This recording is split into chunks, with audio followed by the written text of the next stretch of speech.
तो नमस्ते to all of you. आज के सेशन में आप सभी का स्वागत है। और इनकम टैक्स का फाइलिंग मंथ है, उसमें आपने समय निकाला, मैं आप सबका शुक्रिया करता हूँ। और कल 17 जुलाई 2023 को सर्कुलर्स आए जीएसटी के। आइए देखते हैं क्या क्या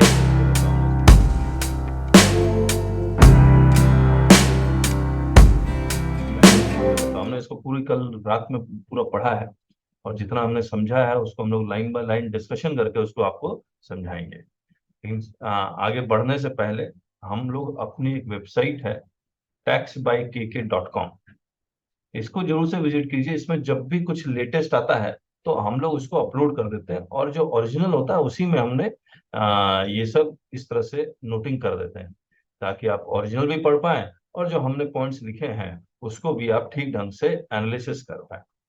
और जो जीएसटी लिटिगेशन में है उनके लिए हमने एक जॉइंट प्रीमियम का क्लब शुरू किया है, जहां पर हम लोग every Wednesday and Saturday morning 7 o'clock आते हैं और आपके नोटिसेस को डिस्कस करते हैं।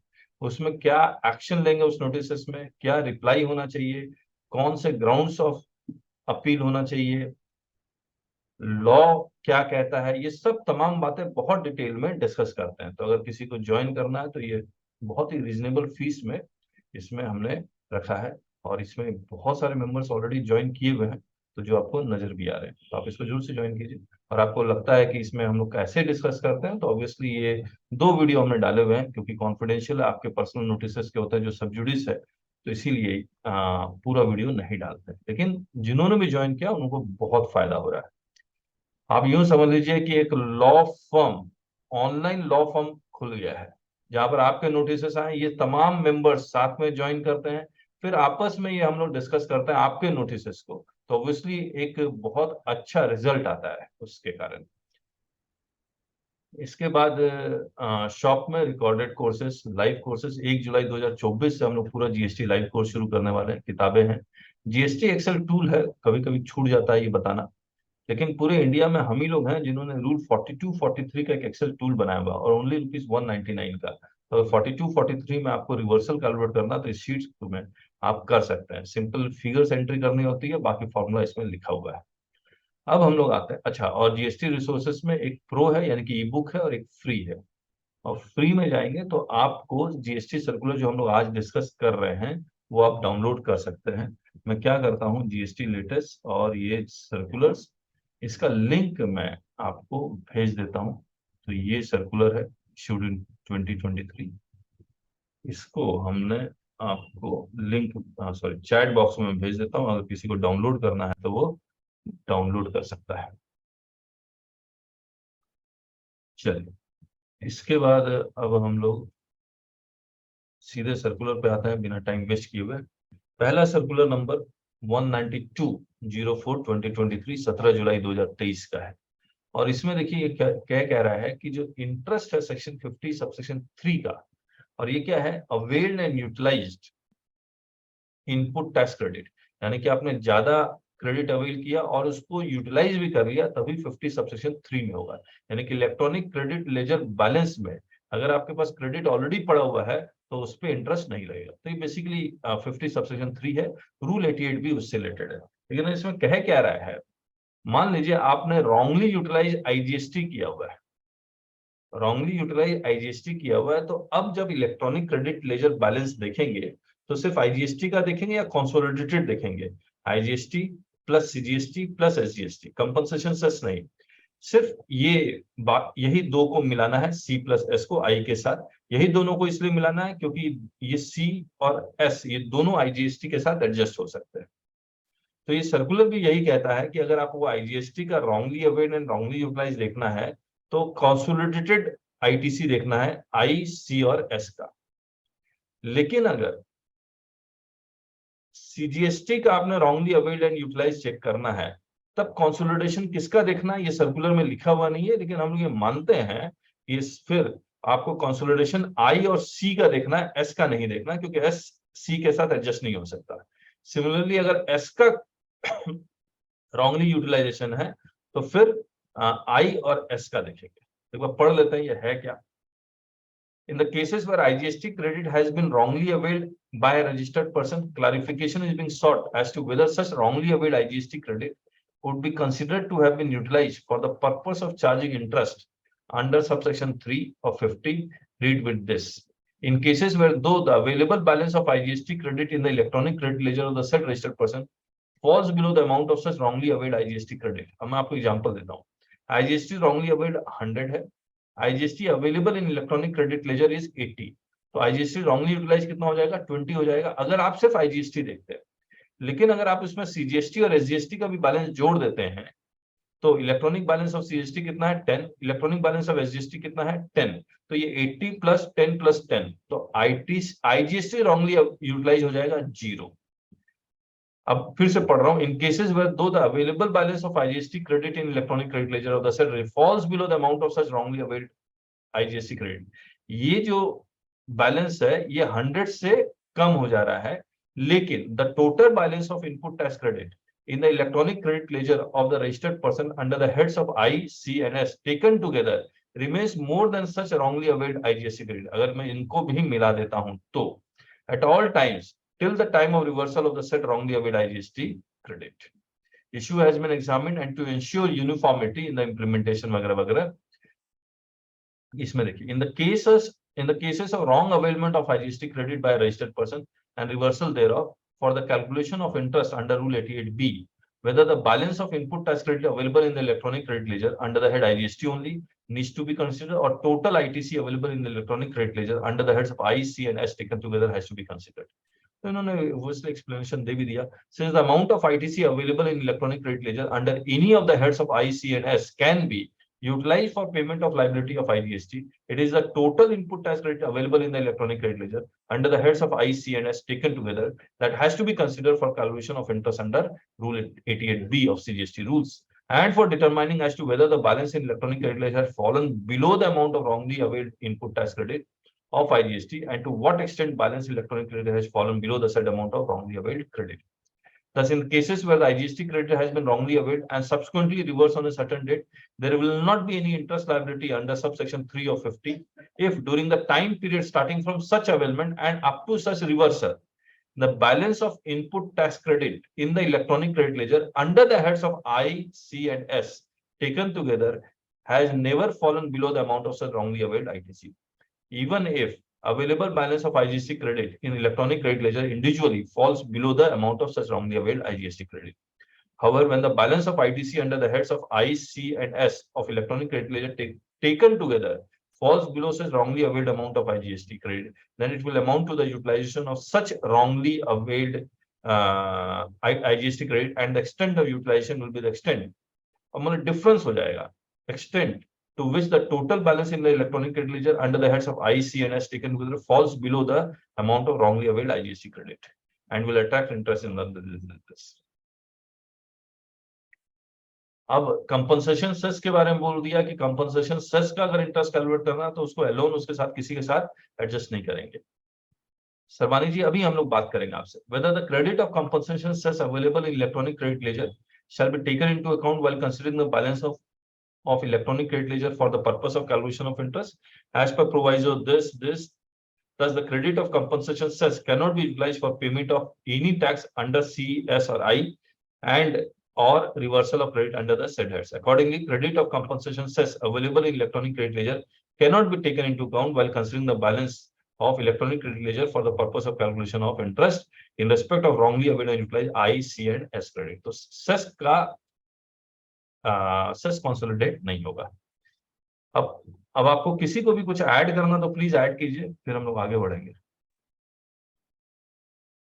सर इसमें मेरा क्वेश्चन ये है सर कि 5 लाख रुपया रॉन्गली अवेल लिया हो, पर उसके बाद मान लो सब्सिक्वेंट मंथ में मान लो 4 लाख बैलेंस चला जा रहा, तो इंटरेस्ट फिर 1 लाख पे लगेगा या फिर वो लोग पूरा देंगे? फिर से कहिए क्या कहना चाह रहे हैं आप?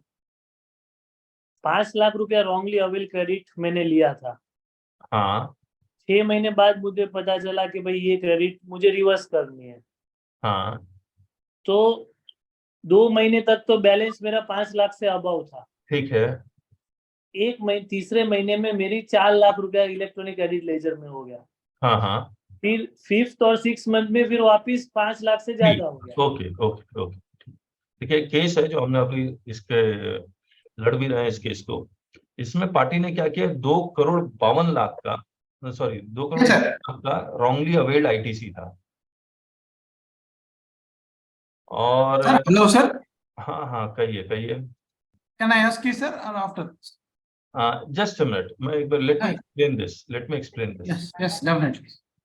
ये 2,52,00,000 का था, रॉन्गली अवेल्ड क्रेडिट था, और इसको अल्टीमेटली ये 14 अक्टूबर 2022 को वॉलंटरली रिवर्स किया गया।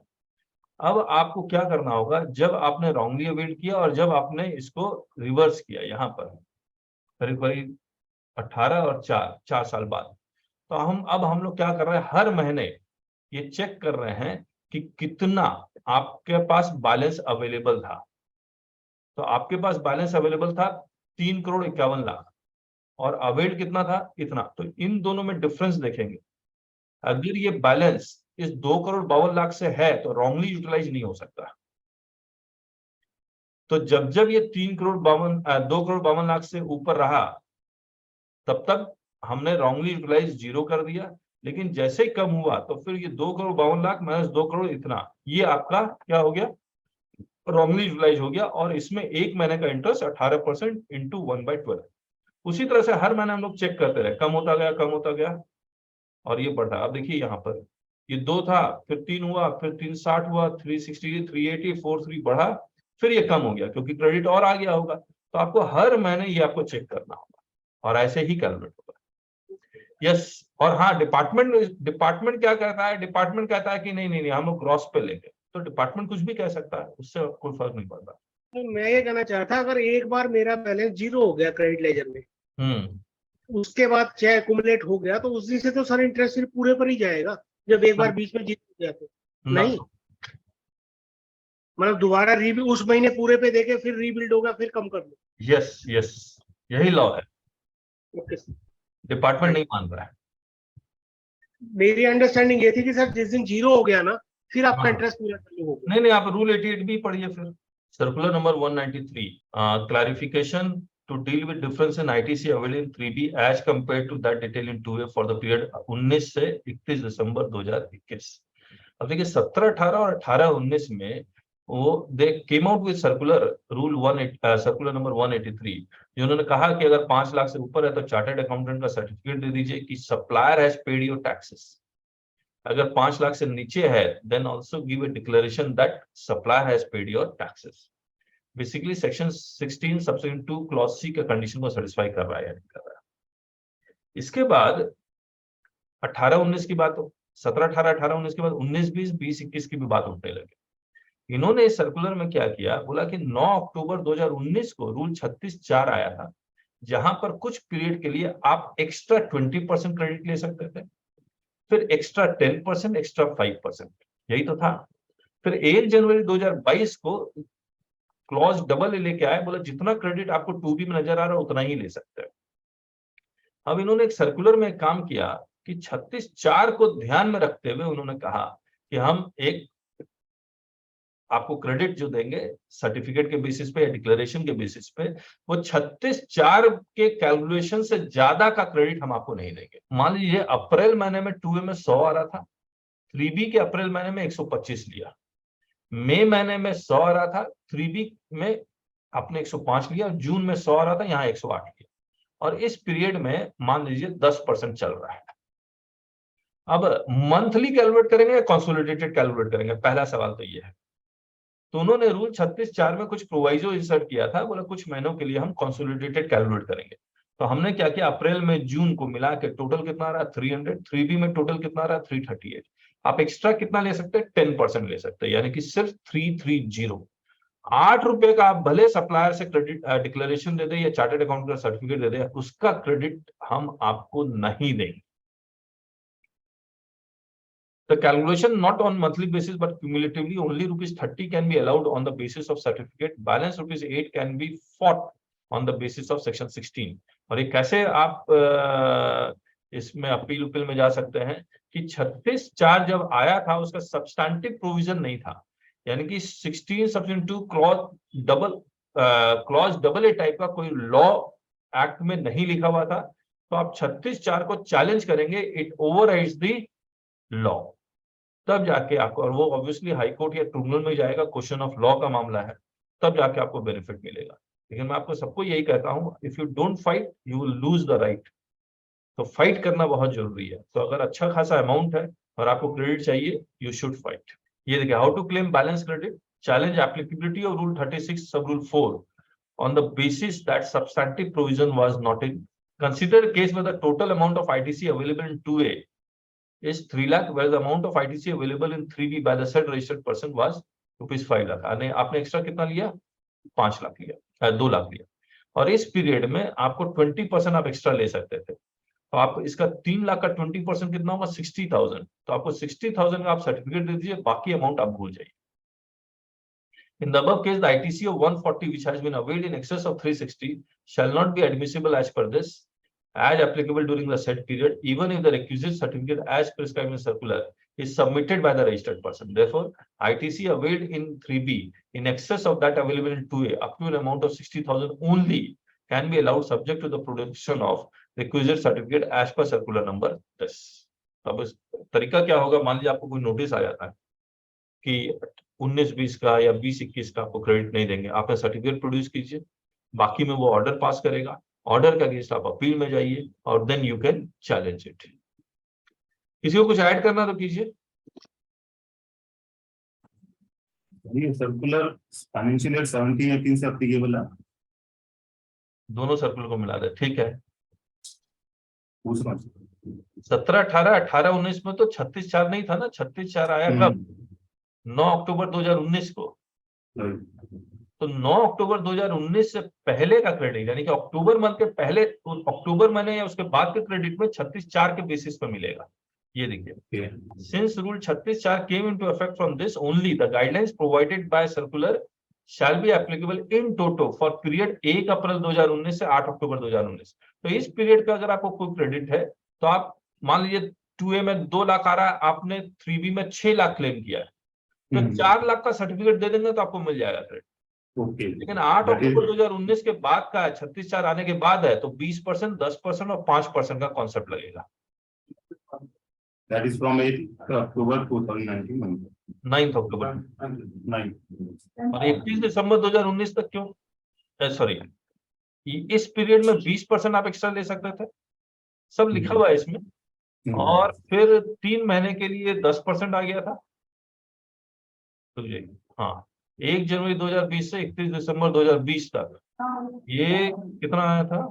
कहाँ लिखा हुआ 10%? नजर में 10%। उसके बाद 1 जनवरी 2021 से 31 दिसंबर 2021 ये 5% आ गया था। हाँ, इसका मतलब ये बात हो गई कि जो इन्होंने सेक्शन रूल 36(4) जो लाए थे वो एक्ट के विरुद्ध था। एक्ट के विरुद्ध था, ठीक बात है। इसलिए इन्होंने यहाँ सुधार किया, और मैं शुरू से कहता हूँ कि 36(4) जो है वो एक्ट के विरुद्ध था। तो अब उन्होंने उस गलती को सुधार दिया। सुधारा कहाँ? मतलब छूट दे दी तो सुधार दिया? नहीं, 36(4) में छूट कहाँ दी? वो बोल रहे हैं, अभी भी तो यही बोल रहे हैं, 20%, 10%, 5% से ज्यादा क्रेडिट नहीं देंगे हम आपको। नहीं, वो भले कह रहा हो, लेकिन जब तक सेक्शन में, एक्ट में आप नहीं उसको देंगे। आपने 16(2AA) लाए 21 में है, 2022 में, ठीक बात है, 22 में, तो आप कैसे इसको लागू कर पाएंगे? देखिए, ये 36(4) को ओवरराइड तभी करते जब आप 20% से, आप सर्टिफिकेट के और डिक्लेरेशन के बेसिस पे 20% से ज्यादा का आप ITC देते। नहीं, जो सर्कुलर इन्होंने निकाला उसमें तो 10%, 20% की कोई बात ही नहीं की।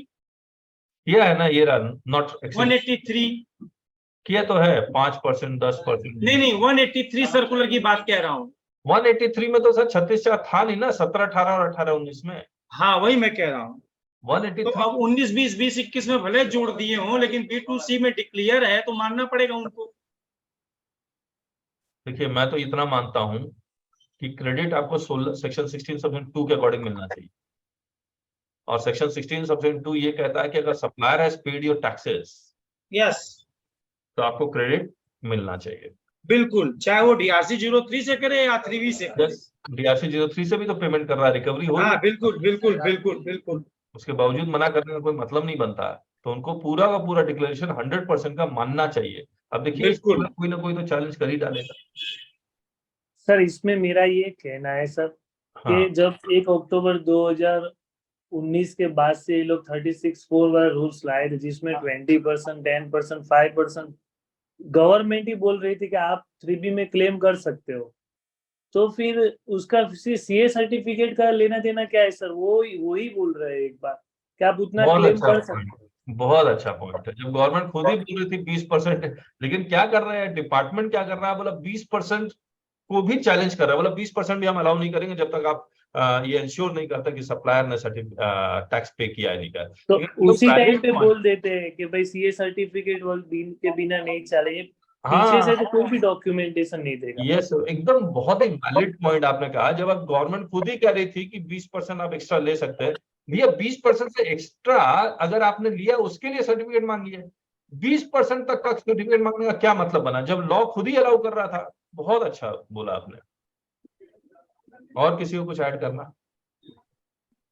सर मेरा एक क्वेश्चन है, यहाँ ये पूछना चाह रहा हूँ मैं कि 1 जनवरी 22 से 2B शुरू हुआ। हाँ, उससे पहले जो आईटीसी का कंपैरिजन करना है वो तो 2A से ही करना है ना सर? हाँ ठीक बात है, ठीक बात है। ठीक है सर, यही क्वेश्चन था मेरा। सर मेरा दूसरा भी एक क्वेश्चन था सर। हाँ कहिए, क्या क्वेश्चन है?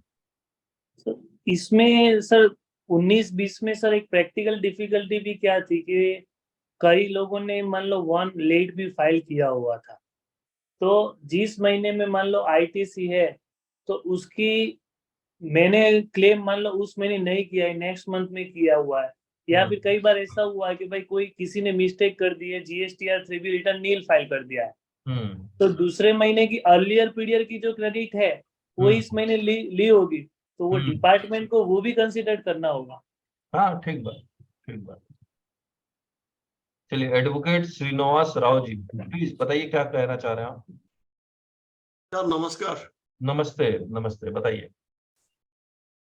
ये जो 20% पे 10%, 20%, 5% जो है, हाँ हाँ, it's a provisional credit. Yes, ठीक है। So subsequently it has to be reversed.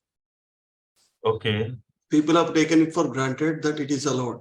It is a persons, registered persons or tax practitioners, whoever filing the returns, they have taken it for granted that अगर GSTR 2 में 100 रुपए है तो 120 रुपए तक ले सकते हैं, invoices है तो। Okay. But it is a provisional credit. Okay. Subsequently it has to be reversed.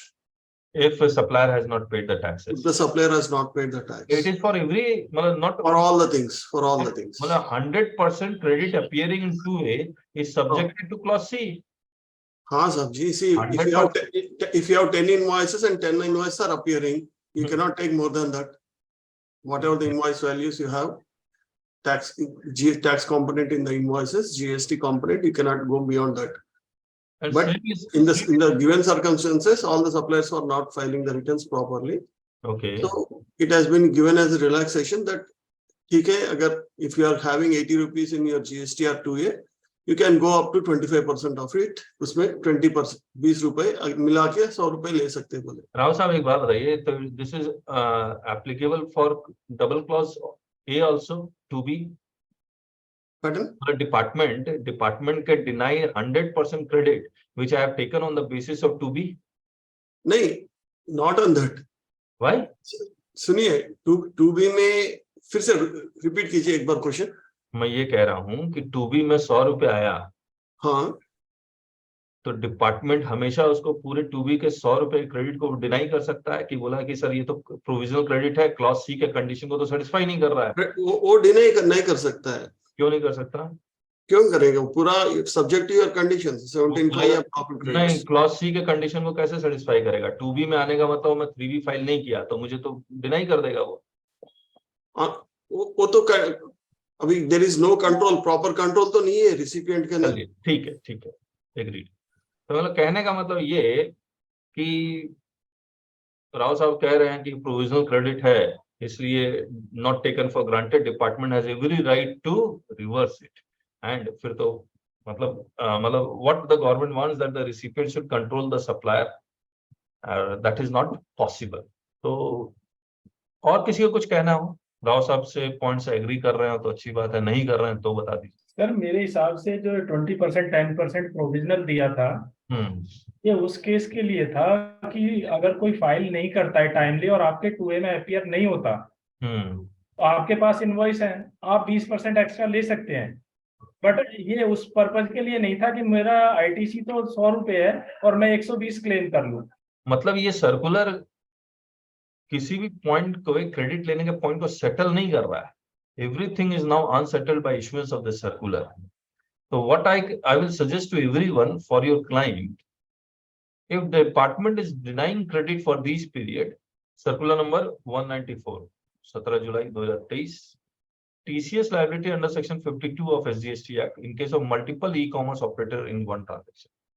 ये गवर्नमेंट एक ONDC का कॉन्सेप्ट लेके आ रही है। ONDC है, शायद बैंगलोर में शुरू हुआ है, ओपन नेटवर्क डीसी का फुल फॉर्म बता पाएगा? Digital commerce, open network digital commerce. Okay, ठीक है। इसमें अभी अमेजन में क्या होता है कि सप्लायर को वो रजिस्ट्रेशन लेता है, बायर का रजिस्ट्रेशन लेता है, और अमेजन एक इकलौता है, he is that person, Amazon is a single person interface, single interface between buyer and seller. लेकिन यहाँ पर क्या हो रहा है, open network for digital commerce में यहाँ पर more than one e commerce operator can be the interface, that is multiple e commerce operator. Buyer side का अलग होगा, सेलर साइड का अलग होगा। ऐसे केस में who will collect tax at source? TCS। तो इसमें इन्होंने कुछ एग्जांपल्स लिए हैं कि buyer side e commerce operator, supplier side e commerce operator.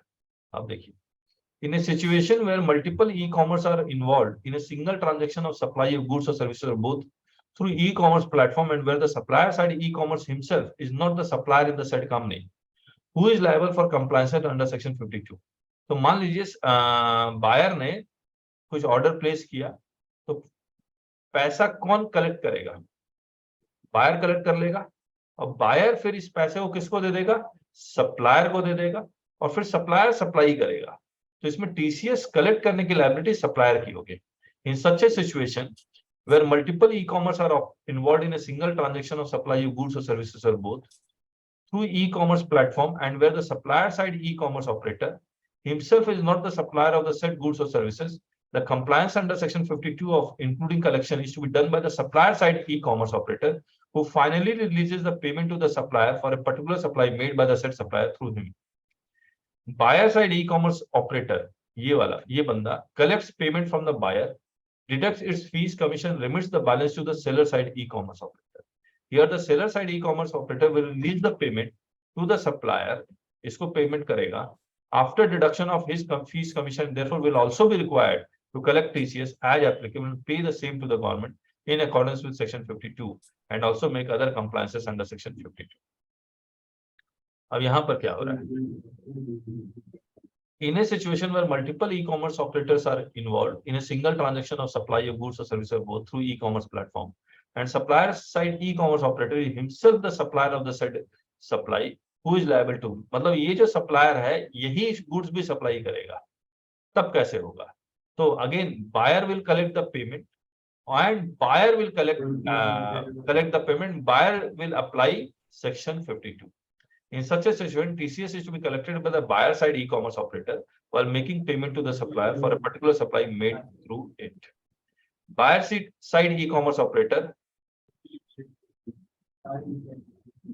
collects payment from the buyer, deducts his fees and remits the balance to the supplier, who is itself an e-commerce operator as per definition. In this scenario, the buyer side e-commerce operator will also be required to collect TCS as applicable, pay the same to the government in accordance with section 52, and also make other compliances under section 50. किसी को कुछ add करना है इसमें? Circular number 195, 17 July 2023, clarification on availability of ITC in respect of warranty replacement of parts and repair services during warranty period. मुझे एक बात बताइए, जब आप गाड़ी खरीदते हैं या कुछ और सामान खरीदते हैं तो आपको वारंटी 1 साल का देता है या 2 साल का देता है, उसमें इनबिल्ट होता है। तो ये जो वारंटी इनबिल्ट होता है गाड़ियों के साथ, क्या ये वारंटी के ऊपर सेपरेट रेट ऑफ GST लगेगा 18%? ये जो गाड़ी का जो रेट है वही लगेगा। तो obviously it is a composite supply, principal supply is the car. तो उस वारंटी पे मान लीजिए आपने 10,000 रुपया चार्ज किया है, जो सेपरेटली शो नहीं भी हुआ है या हुआ है, तो उस पर गाड़ी का ही रेट लगेगा। अब सर्विस, वो वारंटी पीरियड में द सप्लायर प्रॉमिस या डीलर प्रोमिसेस कि अगर कोई चीज खराब होता है तो we will do free replacement, free repair, सब कुछ उसमें करें। इसका मतलब जो सप्लाई आपको फ्यूचर में करनी थी उसका जीएसटी आपने पहले ले लिया, यानी कि एडवांस में ले लिया। अब जब एक्चुअली में जब रिपेयर करने की बारी आएगी तो क्या इस रिप्लेसमेंट के ऊपर जीएसटी लगेगा या नहीं लगेगा? ये पूरे सर्कुलर में यही लिखा हुआ है कि अगर रिप्लेसमेंट की बारी आई तो क्योंकि एडवांस में ऑलरेडी जीएसटी ले चुके हैं, पे कर चुके हैं, अब इस रिप्लेसमेंट के ऊपर कोई भी जीएसटी दोबारा से नहीं लगेगा, वो पहले वारंटी में लग चुका है और कोई भी आईटीसी रिवर्स करने की जरूरत नहीं पड़ेगी। तो representations have been received from trade and industry that as a common trade practice, the original equipment manufacturers or suppliers, OEM, offers warranty for the goods or services supplied by them. During the warranty period, replacement of goods or services are supplied to customers free of charge, and as such, no separate consideration charge and received at the time of replacement. There are cases where the original equipment manufacturer offers warranty for the goods supplied by him to the customer and provides replacement of parts and or repair services to the customer during the warranty period without separately charging any consideration at the time of such replacement or repair services. लेकिन पहले charge हो ही चुका है. Whether GST would be payable on such replacement of parts or supply of repair service without any consideration from the customer as part of warranty. So customer is not paying anything to the dealer. Customer has already paid warranty charges, जिसके ऊपर tax already collect किया जा चुका. The value of original supply of goods by the manufacturer to the customer, includes the likely cost of replacement of parts and or repair services to be incurred during the warranty period, on which tax would have already been paid at the time of original supply of goods, और इस पर tax already pay किया जा चुका हुआ है. Replaces parts for free cannot be termed as no supply since consideration already paid. It is a taxable supply जिसका consideration already pay किया जा सका है. OEM shall not pay tax since already paid, and it shall not reverse ITC since it is a taxable supply. तो ये जो free में तो दे रहा है, लेकिन actually it is not free. अगर फ्री होता तो कंसिडरेशन नहीं होता, कंसिडरेशन नहीं होता तो नो सप्लाई कैटेगरी में चला जाता, लेकिन कंसिडरेशन है. As such, where the manufacturer provides replacement of parts and or repair services to the customer during the warranty period without separately charging any consideration at the time of such replacement or repair service, no further GST is chargeable on such replacement of parts and or repair service during the warranty period. However, if any additional consideration is charged by the manufacturer from the customer, either for replacement of any part of or service, then GST will be payable on such supply with respect to such additional consideration. अब ये एक dispute का point हो चुका है. और ये क्या कहना चाह रहा है, एडिशनल कंसिडरेशन क्यों चार्ज करेगा वो? एनी आइडिया, किसी को भी कोई आइडिया है why a dealer or manufacturer will charge additional consideration in addition to replacement of any part or service? क्योंकि हो सकता है कुछ चीज वारंटी में कवर ना होती हो. इसका मतलब डिपार्टमेंट इस वारंटी के टर्म्स एंड कंडीशंस को उसका कॉपी मंगवा लेगा, बोले सर मैं चेक करूंगा हर एक चीज. अगर एडिशनल कंसिडरेशन है तो आपको जीएसटी देना पड़ेगा, तो डिस्प्यूट कर रहा है ना. नहीं पर सर, मैन्युफैक्चरर एडिशनल कंसिडरेशन लेता है क्योंकि वो वारंटी में कवर नहीं होता था, तो ऑब्वियसली उसके ऊपर जीएसटी पेएबल तो होगा ही है. तो इस केस में इनवॉइस कैसे जनरेट करेगा? इस केस में इनवॉइस कैसे जनरेट करेगा बताइए. कोई एडिशनल कंसिडरेशन में तो इनवॉइस में अमाउंट आ जाएगा. हाँ, जो अमाउंट आएगा इनवॉइस पे उस पर जीएसटी चार्ज हो जाएगा. हाँ, बट जो फ्री पार्ट होंगे, फ्री सर्विस होगी, तो उस केस में जीरो करके इनवॉइस इशू होगा. मुझे लगता है कि वैल्यू एक क्वांटिटी 1 लेस डिस्काउंट क्वांटिटी 1, इस तरह से इनवॉइस जनरेट होना चाहिए. बाकी आप लोग बताएं. सर तो सप्लायर भी तो सर कैसे डीलिंग करेगा सर इसमें? सप्लायर कैसे डीलिंग करेगा? जो डीलर है सर वो भी तो माल लेके आएगा ना सप्लायर से. मतलब डीलर जो अंडर वारंटी है, जो रिप्लेस कर रहा है सर, वो तो अपने सप्लायर से लेके आएगा ना, जो कार मैन्युफैक्चरर से. हाँ, तो वहां पे भी तो सर बिलिंग कैसा होगा सर उसमें जीएसटी का? वही बोल रहा हूँ, मुझे जो लग रहा है, मैंने देखा नहीं है प्रैक्टिकली, लेकिन आप लोग बताइएगा।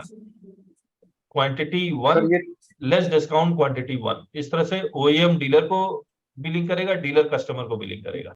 डिलीवरी चालान पॉसिबल नहीं है, लेकिन क्वांटिटी डिस्काउंट पॉसिबल है against warranty.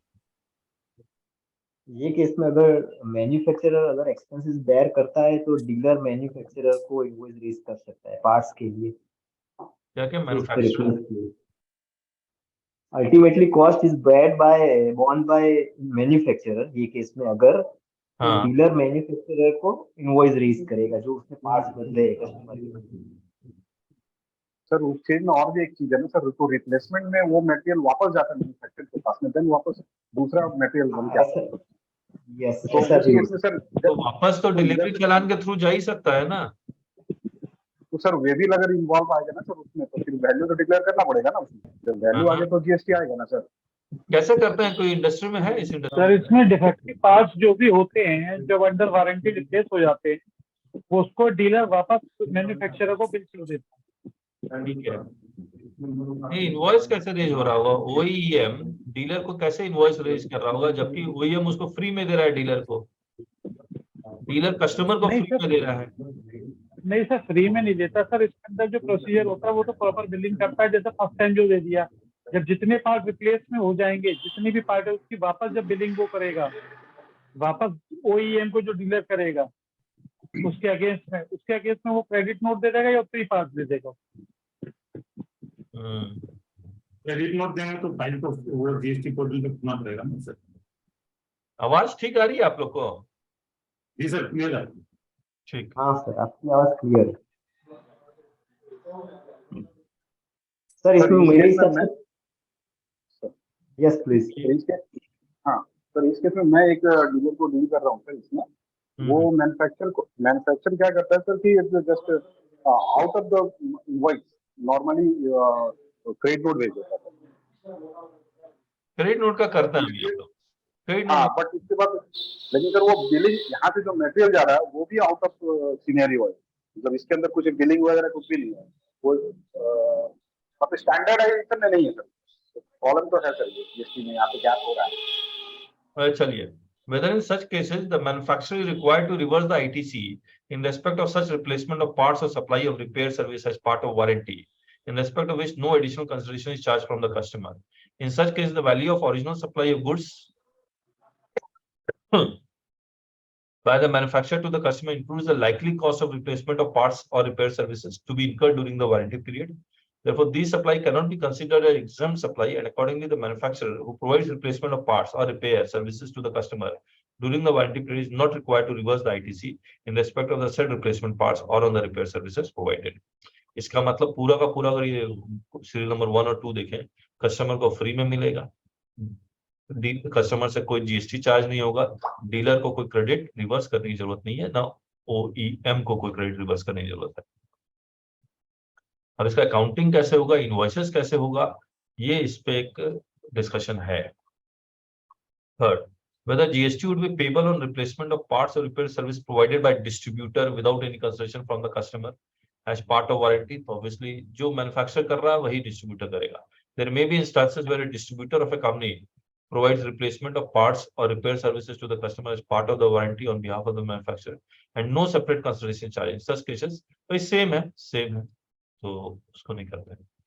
In the above scenario where the distributor provides replacement of parts to the customer as part of warranty on behalf of the manufacturer, यानी कि अब ऐसे केसेस में इस डिस्ट्रीब्यूटर के पास पार्ट्स नहीं है तो वो कहीं थर्ड पर्सन से खरीद के रिप्लेस करेगा, फिर ओईएम से रिइंबर्समेंट लेगा। Distributor purchases parts and then replaces it. 3 transaction: purchase of parts, replacement of parts for free, charging for the parts from the manufacturer.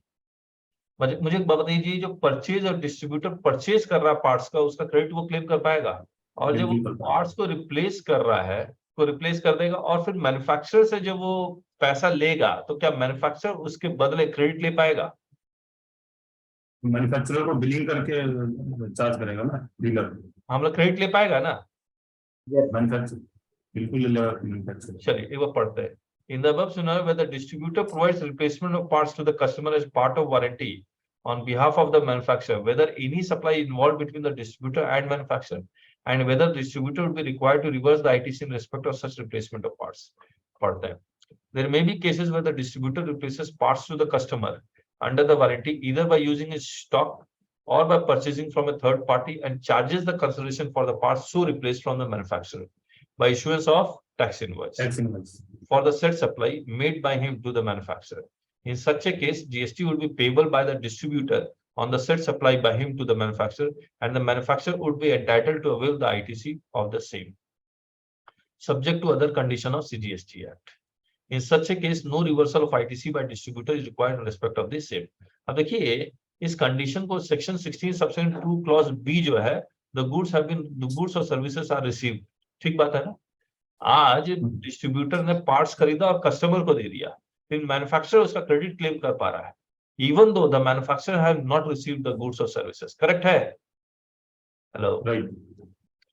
तो ये जो गुड्स और सर्विसेज रिसीव्ड का बड़ा इम्पोर्टेंट, इसका इंटरप्रिटेशन बहुत जबरदस्त है. गुड्स और सर्विसेज रिसीव्ड का मतलब क्या होता है? हम लोग जो इंटरप्रेट कर रहे हैं कि अगर गुड्स और सर्विसेज आपके कंट्रोल में आ गया है, भले आपके प्रीमाइसेस में नहीं आया है, you are eligible to claim the credit. But sir distributor जो सप्लाई कर रहा है उनका बिहाफ ऑफ मैन्युफैक्चरर सप्लाई करता है ना कस्टमर को. हाँ जी, डिस्ट्रीब्यूटर जो सप्लाई कर रहा है कस्टमर को, that is on the behalf of manufacturer only.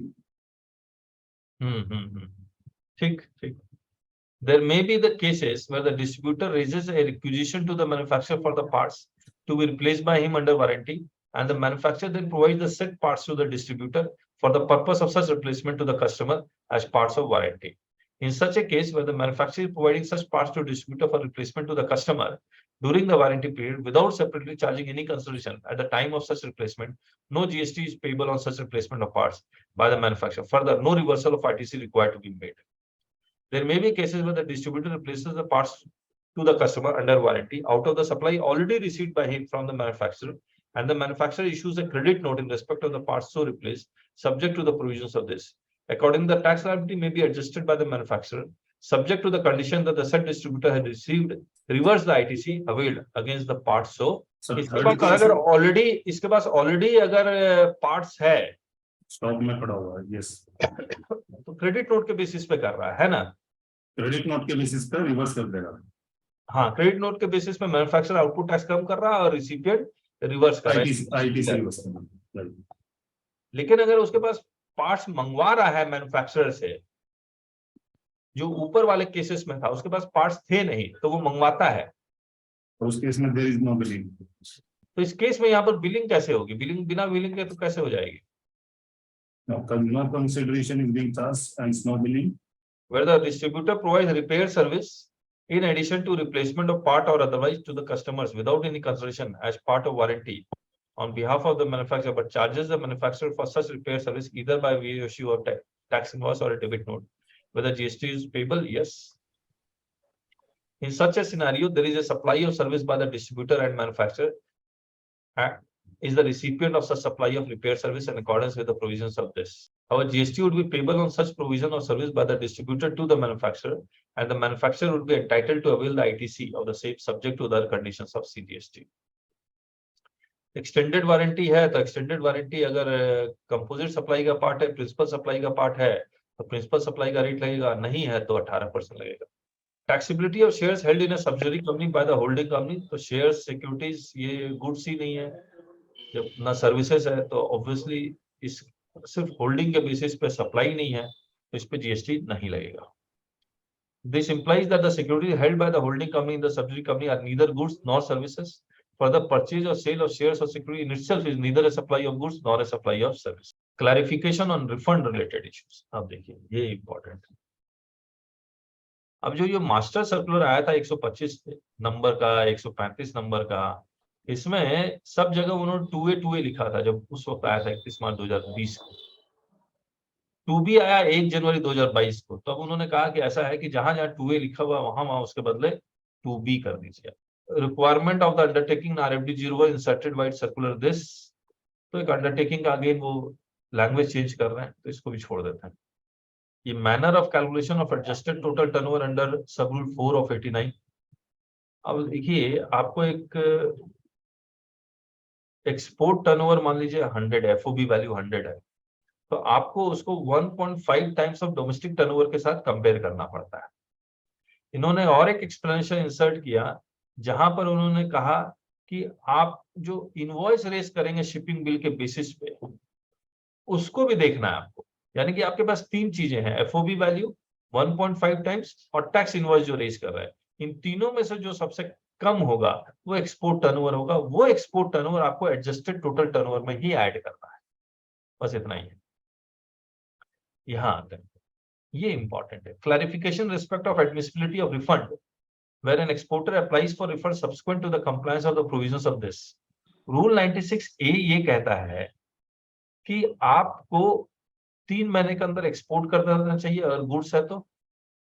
अगर आपने एक्सपोर्ट ऑफ सर्विस किया है तो 1 साल के अंदर उसका पैसा आ जाना चाहिए। अब एक्सपोर्ट ऑफ सर्विस पे कंसंट्रेट करते हैं। एक्सपोर्ट ऑफ सर्विसेज में 5 कंडीशंस हैं।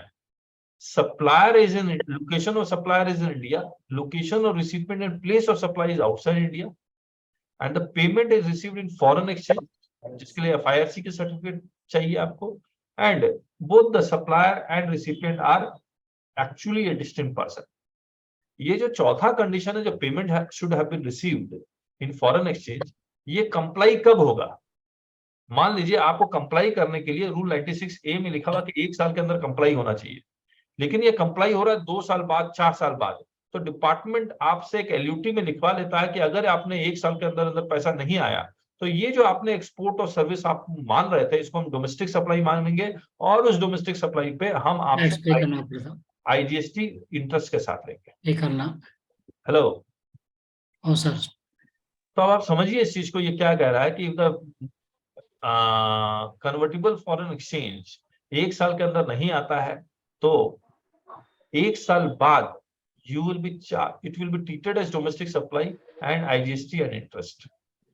अब मान लीजिए आपका 1 साल बाद तो ये आपसे IGST और इंटरेस्ट ले लिया गया, लेकिन ये पैसा आपके पास 18th मंथ में आ जाता है, तब क्या आप डिपार्टमेंट इसको एक्सपोर्ट ऑफ सर्विस मानेगा और उस एक्सपोर्ट ऑफ सर्विस मान के उसका रिफंड देगा या नहीं देगा?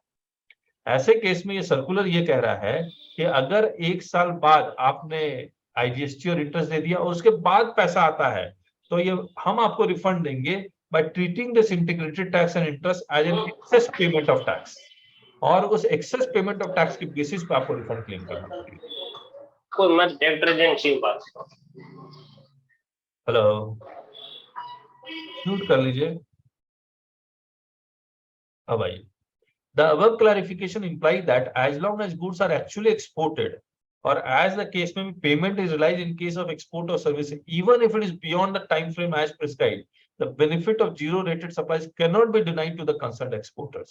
Accordingly, it is clarified that in such cases, on actual export of the goods, or as the case may be on realization of payment, in case of export of services, the said exporters would be entitled to refund of unutilized credit in terms of this, if otherwise admissible. In case, it is also clarified that in such cases, subsequent to export of the goods or realization of payment in case of export of services, as the case may, the said exporter would be entitled to claim refund of the IGST so paid earlier on accounts of goods not being exported, or as the case payment not being realized within the time. This, it is further being clarified that no refund of the interest paid in compliance shall be admissible. Interest नहीं मिलेगा, refund मिलेगा कैसे?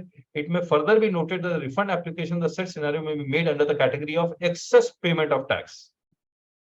However, till the time the refund application cannot be filed under the category of excess payment of tax due to non-availability of the facility on the portal to file the refund of IGST paid in compliance with the provisions of Sub-Rule 1.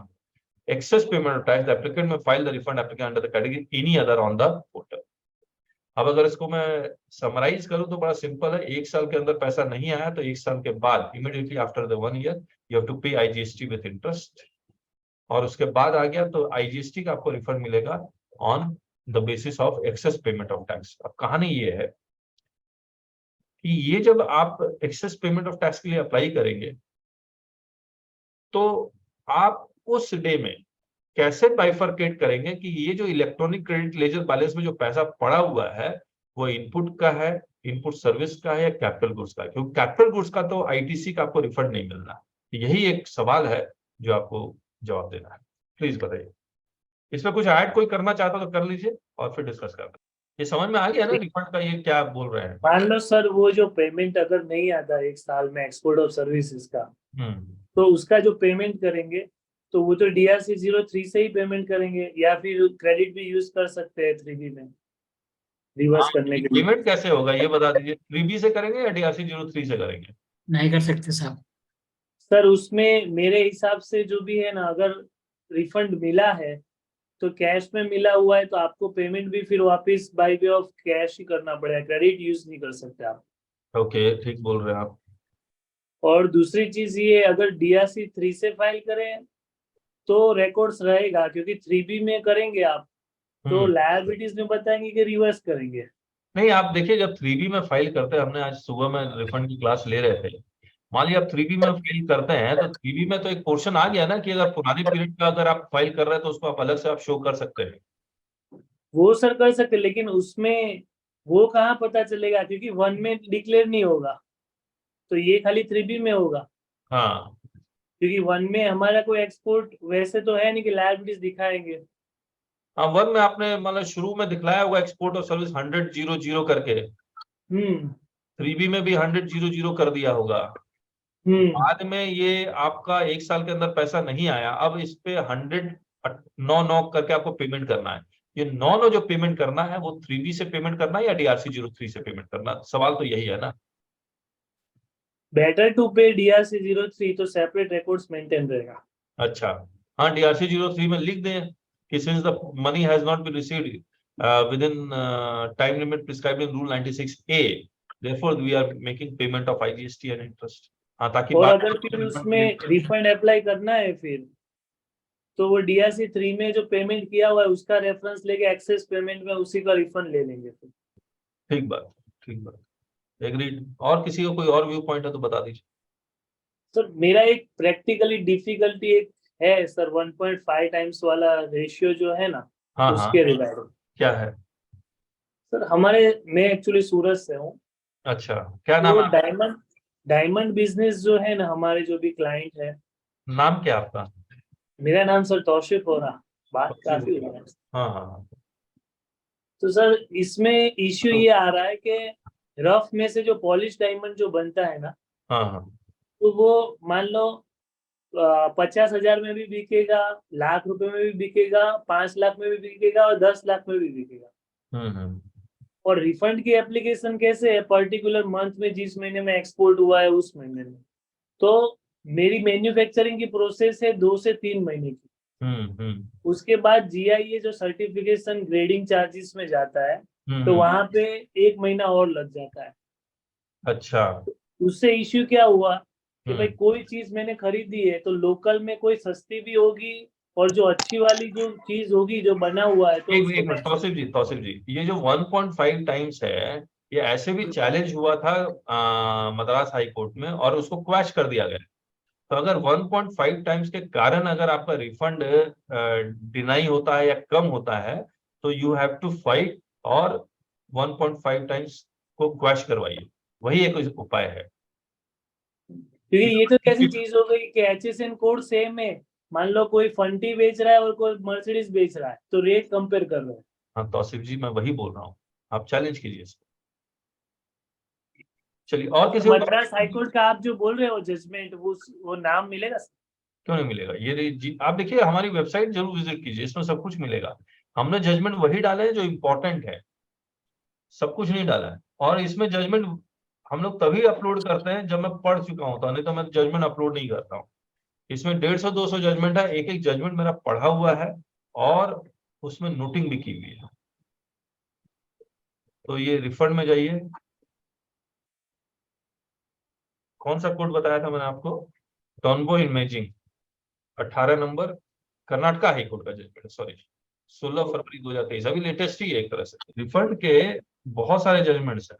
दूसरा sir, हमारे एक अभी question इसके related तो नहीं है, लेकिन अभी एक क्वेश्चन ऐसा हुआ है कि भाई ऑडिट में जो भी क्लाइंट को नोटिस मिल रही है तो वन ऑफ क्लाइंट में जिसमें 86B में 1% वो कैश लायबिलिटीज वाला पोर्शन है, तो उसमें वो लोग बोल रहे हैं कि आपको पेमेंट करना पड़ेगा।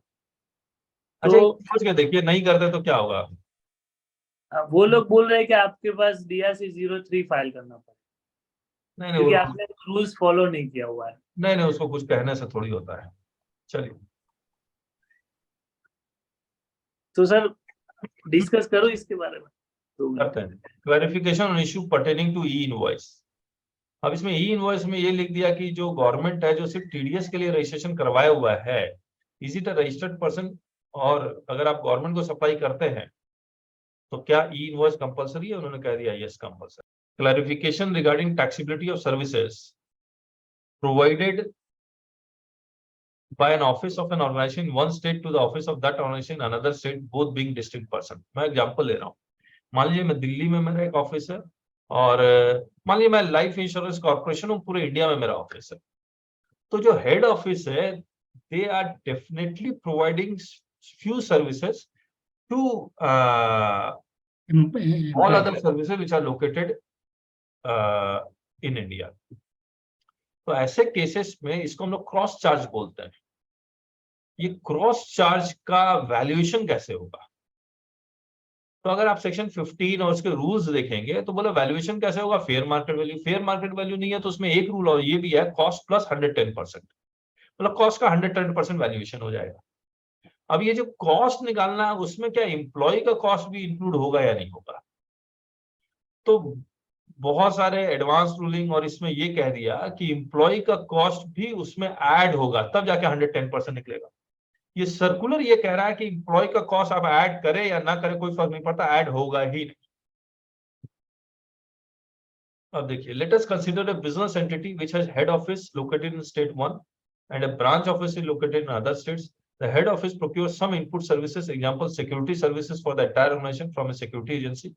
Head office also provides some other services on their own to branch office। मान लीजिए आपके पास सर्वर है, उसको आप सबके साथ शेयर कर रहे हैं, ऐसे केस में whether head office can avail the input tax credit in respect of common input services procured from a third party but attributable to the both head office and branch office।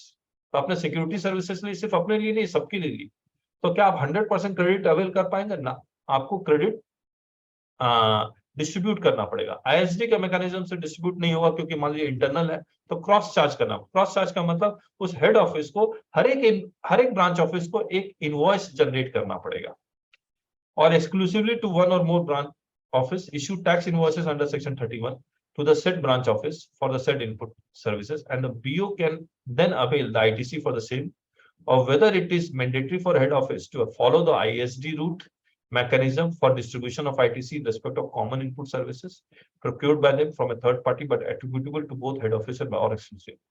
अब देखिए ISD का root कब? जब आप third party से procure कर रहे हैं तो ISD का रूट ले लीजिए, लेकिन अगर आप इंटरनली जनरेट कर रहे हैं तो क्रॉस चार्ज का रूट ले लीजिए। क्रॉस चार्ज का मतलब head office is generating issuing invoice for the branch office.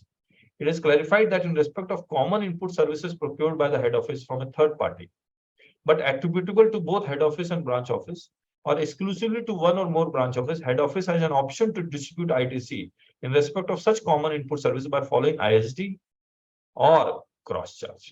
लेकिन याद रखिएगा इस सर्कुलर के बाद ये अगर आपने थर्ड पार्टी से कोई इनवर्ट सप्लाई ले रहा है हेड ऑफिस, तो ISD का रूट में ही जाना पड़ेगा, उनको ISD के लिए सेपरेटली रजिस्ट्रेशन करवाना पड़ेगा। However, as per the present provisions of CGST Act and CGST, it is not mandatory for the head office to distribute such ITC by ISD mechanism।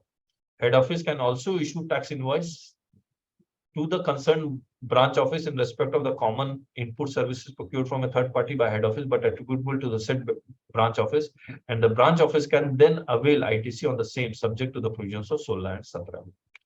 In case the head office distributes or wishes to distribute ITC to branch office in respect of such common input services through the ISD mechanism, head office is required to get itself registered mandatory। Further, such distribution of the ITC in respect of common input services procured from a third party can be made by head office to branch office through ISD mechanism only if the said input services are attributable to the said branch office or have actually been provided to the said branch office। Similarly, the head office can issue repeat किया जा रहा है। In respect of internally generated services, there may be cases where head office is providing certain services to the branch office for which full ITC is available to the concerned branch office.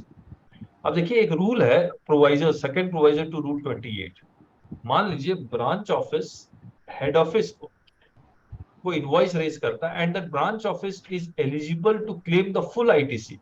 तो आपने मान लीजिए procure किया 100 रुपए में कोई inward supply और branch office को आप 2 रुपए में सप्लाई कर रहे हैं, तो ये तो उस वैल्यूएशन को they will not question because that branch office is eligible to claim full credit. Our head office may not be issuing tax invoice to the concerned branch office with respect to such services, or the head office may not be including the cost of a particular component, such as salary cost of the employees involved in providing such services, while issuing tax invoices to the branch office for the services provided by head office to branch office. Whether head office is mandatorily required to issue invoice to the branch office under Section 31 for such internally generated services. Or whether the cost of all components, including salary cost of head office, involved in providing the said services has to be included in computation of the value of services provided by head office to branch office when full input tax credit is available to the concerned branch office. ये सबसे ज्यादा important है कि head office का employ का cost आप include करेंगे या नहीं करेंगे। तो ये एकदम साफ साफ कह दिया, the value of the value of supply of services made by a registered person to a distinct person needs to be determined as per Rule 28. 15 subsection 4, the value of supply of goods or services or both between distinct persons shall be the open market value of such supply. The second proviso provides that where the recipient is eligible for full ITC, the value declared in the invoice shall be deemed to be the open market value of the goods or services. Accordingly, in respect of supply of services by head office to branch office, the value of the said supply of services declared in the invoice by head office shall be deemed to be the open market value of such services if the recipient branch office is eligible for full input tax credit. Accordingly, in cases where full ITC is available to a branch office, the value declared on the invoice by head office to the said branch office in respect of supply of services shall be deemed to be the open market value of such services, irrespective of the fact that whether cost of any particular component of such services like employee costs, etc., has been included or not in the value of services in the invoice. Further, in such cases where full ITC is available to the recipient, if head office has not issued tax invoice to the branch office in respect of any particular services being rendered by head office to the said branch office, the value of such services may be deemed to be declared as nil by head office to branch office and may be deemed as open market value in terms of second. और अगर आप nil भी करते हैं तो nil ही accept हो जाएगा. In respect of internally generated services provided by the head office to branch office in cases where full ITC is not available to the concerned branch office, तब दिक्कत है. In respect of internally generated services, मान लीजिए full ITC नहीं मिल रहा है, तब तो कॉस्ट ऑफ एम्प्लॉय को तो ऐड होना चाहिए ना। यहाँ पर ये भी वहां भी कह दिया कि अच्छा चलिए कोई बात नहीं, ऐड मत कीजिए। In respect of internally generated services provided by head office to branch office, the cost of salary of employees of head office involved in providing the said services to branch is not mandatorily required to be included while computing the taxable value of such services. तो आप ये समझ लीजिए कि ये लिखने के बाद ये मोस्ट बेनिफिशियल है। जितनी भी बड़ी बड़ी कंपनियां हैं उनके लिए क्रॉस चार्ज करना आसान हो गया। कंप्लीटेड? किसी को कुछ कहना है, ऐड करना तो बताइए। Excuse me sir. हाँ बताइए। सर इसके अंदर जो हमारे को थर्ड पार्टी से जो सर्विसेज हमें मिल रही हैं हेड ऑफिस में, तो उसको क्या आईएसडी के थ्रू ही रूट करना पड़ेगा? उसके लिए क्रॉस चार्ज नहीं अप्लाई कर सकते? अभी तो कर सकते हैं, लेकिन बाद में लॉ चेंज करेंगे, उसके बाद आईएसडी का ही रूट अपनाना पड़ेगा। लेकिन सर वहां पे वो लिख रहा है ना कि इट हैज द ऑप्शन। अभी अगर वो ऑप्शन में चला जाता है कि मैं आईएसडी ले लेता हूं, तब तो उसको रजिस्ट्रेशन लेना पड़ेगा। मैं ये कह रहा हूं कुसुम जी कि अभी ऑप्शनल है, लेकिन बाद में लॉ चेंज करेंगे तब ऑप्शनल नहीं रहेगा। सर एक बार थोड़ा समराइज कर देंगे सर? समराइज ये कर देता हूं। देखिए, दो तरह की सर्विसेज है, एक जो आप थर्ड पार्टी से प्रोक्योर कर रहे हैं, दूसरा इंटरनली जनरेट कर रहे हैं। जो थर्ड पार्टी से प्रोक्योर कर रहे हैं आने वाले समय में आईएसडी के रूट से ही डिस्ट्रीब्यूट करना पड़ेगा, लेकिन जो इंटरनली जनरेटेड सर्विसेज हैं वो आपको क्रॉस चार्ज के ही थ्रू करना पड़ेगा। और क्रॉस चार्ज का जो वैल्यूएशन होगा वो डिपेंड करेगा क्या ब्रांच ऑफिस को फुल्ली क्रेडिट अवेलेबल है। अगर यस अवेलेबल है तो जो इनवॉइस में वैल्यू लिख देंगे that will be treated as open market value. लेकिन अब ब्रांच ऑफिस को फुल क्रेडिट अवेलेबल नहीं है, ऐसे केस में आप जो वैल्यू लिखेंगे लेकिन उस वैल्यू में कॉस्ट ऑफ एम्प्लॉय नहीं भी लिखेंगे तो चलेगा। सर एक एग्जांपल के तौर पे कुछ बताओ, ऐसा कौन सा केसेस होगा जहां पे ब्रांच को, फिर से कहिए। ऐसा सर कौन सा प्रैक्टिकली एक्सपेंसेस होगा जहां पे क्रेडिट ब्रांच को मिलती नहीं है? मानिए ब्लॉक डिस्ट्रीब्यूट कर रहा है, हमारे केस में आपने हेल्थ इंश्योरेंस लिया है सभी एम्प्लॉइज के लिए, है ना, तो वो तो ब्लॉक क्रेडिट में है, वो तो फिर मिलेगा नहीं ब्रांच ऑफिस को। सर हमारे केस में होता है, हॉस्पिटल चेन है पूरी। हाँ, तो उसमें हेड ऑफिस यहाँ पे है गुजरात में और बाकी के स्टेट में ब्रांचेस है। तो वो केस में हॉस्पिटल को तो आईटीसी मिलती नहीं है। अच्छा, मेरा क्वेश्चन इसमें ये है कि इंटरनली जनरेटेड सर्विसेज में एम्प्लॉइज कॉस्ट के अलावा जनरली कुछ रहता ही नहीं है। एम्प्लॉय कॉस्ट के अलावा जनरली कुछ नहीं रहता है। इंटरनली जनरेटेड सर्विसेज मतलब क्या? It is almost employee cost.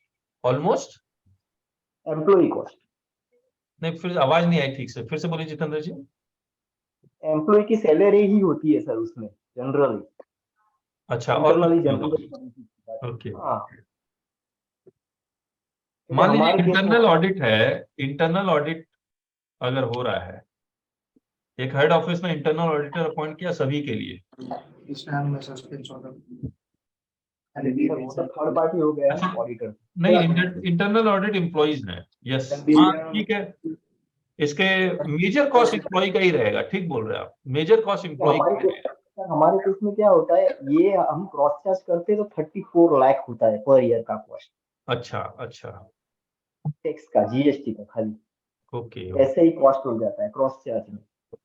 Okay okay, तो इसके हिसाब से तो अब हम वो ऑप्शन ले सकते हैं ना कि एम्प्लॉय कॉस्ट हम ऐड ना करें, तो हमारा 34 लाख बच जाएगा। आपका 34 लाख बच जाएगा। यस, हाँ बचेगा, मतलब हेडेक बचेगा। 34 लाख तो ऐसे भी आपके घर में ही था, हेड ऑफिस में पड़ा रहा है या ब्रांच ऑफिस में पड़ा रहा है? अभी तक नहीं, अभी तक पे कर रहे थे ना सर। और सामने वाला क्रेडिट, अच्छा, क्रेडिट सामने वाला, क्रेडिट नहीं होती है, बहुत बच गया, ठीक बात, यस यस। और कोई कुछ ऐड करना चाहता हो तो? सर इसमें मान लो कोई गवर्नमेंट कॉन्ट्रैक्टर है जिसके मल्टीपल स्टेट्स में प्रोजेक्ट चल रहे हैं कंस्ट्रक्शन ऑफ रोड्स के, तो मान लो उसने जो भी व्हीकल्स वगैरह है या फिर बैंक गारंटी है वो पर्टिकुलर मान लो एचओ से उसने लिया हुआ है और इंश्योरेंस वगैरह सब एचओ से पे कर रहे हैं, बैंक गारंटी भी कर रहे हैं। अब वो कॉन्ट्रैक्ट लगा हुआ है मान लो यूपी में, महाराष्ट्र में, काम वहां पे कर रहे हैं, तो एचओ वो सर इंश्योरेंस है या फिर बैंक गारंटी है वो पे कर रही है, तो जीएसटी की रेट उसमें आ रही है। अच्छा, तो वो ट्रांसफर करनी पड़ेगी क्रॉस चार्ज में या फिर नहीं करेंगे, या फिर एकदम नॉमिनल अमाउंट से क्रॉस चार्ज का इनवॉइस बना देंगे तो चलेगा क्या? देखो, ब्रांच ऑफिस को अगर 100% क्रेडिट अवेलेबल है तो आप नॉमिनल अमाउंट से भी कर सकते हैं, लेकिन अगर नहीं है तो एम्प्लॉय के कॉस्ट के अलावा बाकी कॉस्ट मैंडेटरी। मान लो कोई सर इंपोर्ट ऑफ सर्विसेज कर रहा है जिसपे आरसीएम की एप्लीकेबिलिटी, तो एक हेड ऑफिस है वो पे कर रही है और उसकी क्रेडिट ले रही है और वो एक्चुअली एक्सपेंसेस है ब्रांच का, तो उसमें क्रॉस चार्ज करना पड़ेगा या फिर नहीं करेगा? नहीं, मुझे बात नहीं समझ में आई तौसिफ जी। इंपोर्ट या तो हेड ऑफिस करेगा या ब्रांच करेगा, वो तो आपके बिल ऑफ एंट्री में एकदम साफ साफ लिखा होगा कौन इंपोर्टर है। वो इंपोर्टर है एचओई, लेकिन जो मशीन जो पड़ा हुआ है ना वो ब्रांच में है, सर्विसेज एक्चुअली यूज हो रही है ब्रांच में, लेकिन बिलिंग हो रहा है एचओ में। नहीं तो आप गुड्स का मूवमेंट करना पड़ेगा, आपको इनवॉइस रेज करना पड़ेगा। अगर आप मशीन इंपोर्ट किया और मशीन मान लीजिए, नहीं मशीन नहीं इंपोर्ट किया, इसमें डायमंड का मशीन जो आता है ना जिसमें वो कैसे स्कैनिंग करते हैं, तो उसका पर मंथ 10 लाख 15 लाख रुपया पे करना पड़ता है। तो उसपे 18% से जीएसटी भरना पड़ता है। मशीन किसने इंपोर्ट किया? मशीन वो लोग वो लोग जो मशीन जो है ना वो पहले से है, वेट पीरियड में से मशीन तो है पहले से। अच्छा। उस टाइम पे तो कोई बाइफर्केशन था नहीं, फिक्स एसेट ब्रांच में और कहीं पे भी था। हाँ हाँ। एक्चुअली वो ब्रांच का अकाउंट जो है ना, वो ब्रांच के अकाउंट पे वो फिक्स एसेट रिकॉर्डेड है। अच्छा। अब जो बिलिंग जो हो रहा है ना, हम्म। वो हो रहा है एचओ के नाम का, जिसपे आरसीएम एचओ भर रहा है। आरसीएम कहाँ से आ गया? इंपोर्ट ऑफ सर्विसेज हुआ ना उसकी वजह से, क्योंकि उसमें टीडीएस भी वगैरह सब काटे 195 में। अच्छा अच्छा। और तो वो सर वो इंपोर्ट ऑफ सर्विस कर रहे हैं, सब ब्रांच यूज भी कर रहा है उसको। उसका बिलिंग एक्चुअली खर्चा है ब्रांच का, लेकिन पे कर रहा है एचओ, तो एचओ क्लेम कर रहा है और आरसीएम भी वही भर रहा है। तो आपको आईएसडी के रूट से डिस्ट्रीब्यूट करना पड़ेगा या क्रॉस चार्ज के रूट से? नॉमिनल अमाउंट भी चार्ज करके एक बार इनवॉइसेस कर देना चाहिए। देखिए ये एक्सटर्नली है, हाँ कर सकते हैं, कर सकते हैं, लेकिन नॉमिनल अमाउंट मत चार्ज कीजिए जितना, क्योंकि ये है ना बेसिकली आईएसडी का ही रूट है। आईएसडी के रूट में तो जितना क्रेडिट बनता है उतना पूरा डिस्ट्रीब्यूट होना चाहिए। पर सर ये डायमंड के पहले क्या इन्वर्टेड वाला जो इश्यू है ना पहले, क्योंकि 0.25 था, तो आरसीएम की लायबिलिटीज और उसकी वजह से उसकी क्रेडिट एक्यूमुलेट बहुत हुई। नहीं तो सर्विसेज के कारण अगर क्रेडिट एक्यूमुलेट होता है तो उसका रिफंड थोड़ी मिलता है आपको। नहीं, वैसे भी क्रेडिट पड़ी, इसीलिए वो एक्सपोर्ट के केस में तो वो लोग पूरा 100% रिफंड देते हैं गुड्स और सर्विसेज का। इसी वजह से वो बिलिंग एक्चुअली मुंबई ऑफिस से हो रहा है। अच्छा अच्छा, ओके ओके।